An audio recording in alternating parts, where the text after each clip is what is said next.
એક જવાન દીકરાને ફાંસી આપવાની હતી ને, ત્યારે એને પૂછવામાં આવ્યું કે તારી અંતિમ ઈચ્છા શું છે, કાલે સવારે તને ફાંસી આપવાની છે. ત્યારે એ કહે છે કે મારી જગ્યાએ મારી માને ફાંસીએ લટકાવી દે.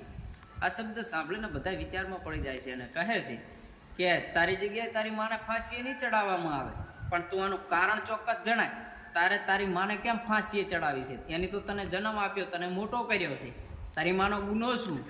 ત્યારે એ વ્યક્તિ કહે છે કે સાહેબ, હું જ્યારે નાનો હતો, ચાલતા શીખ્યો ને, ત્યારે પાડોશીઓના ઘરે હું રમવા માટે ગયો હતો. ત્યાં આગળથી હું એક રમકડું ચોરીને લાવ્યો હતો, અને ચોરેલું રમકડું લાવ્યો ને ત્યારે મારી માએ એવું કીધું હતું કે ભલે લાવ્યો, તું રમજી.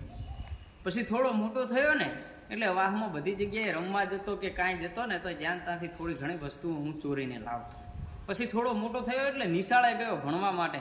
ત્યાં આગળથી પણ હું કોઈના દફતરમાંથી એક કંપાસ ચોરીને લાવ્યો હતો, અને ત્યારે પણ મારી માએ એવું કીધું હતું કે ભલે લાવ્યો, તારે કામ આવશે.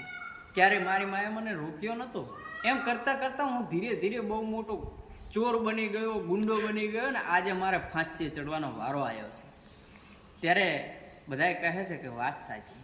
એટલે મિત્રો, બાળક છે ને, એ નાનો હોય ને ત્યારથી એને જેવી આદત પાડીએ ને એવી પડે. એના હિસાબે એ કહે છે કે મારી જગ્યાએ મારી માને, કદાચ મારી માએ મને રોકી લીધો હોત તો આ દિવસો મારા ન આવ. એટલે તમારું બાળક જેવું નાનું હશે ને, ત્યાંથી તમે એને જેવો હવા પાડશો ને એવો પડશે. બાકી તમારું શું કહ્યું ચોક્કસ કોમેન્ટ બોક્સમાં કહી દેજો. વિડીયો સારો લાગે તો લાઈક અને શેર કરી નાખજો. વધુ આવા વિડીયો જોવા માંગતા હોય તો અત્યારે જ અમીરાઓને ફોલો કરી નાખો. રેડી?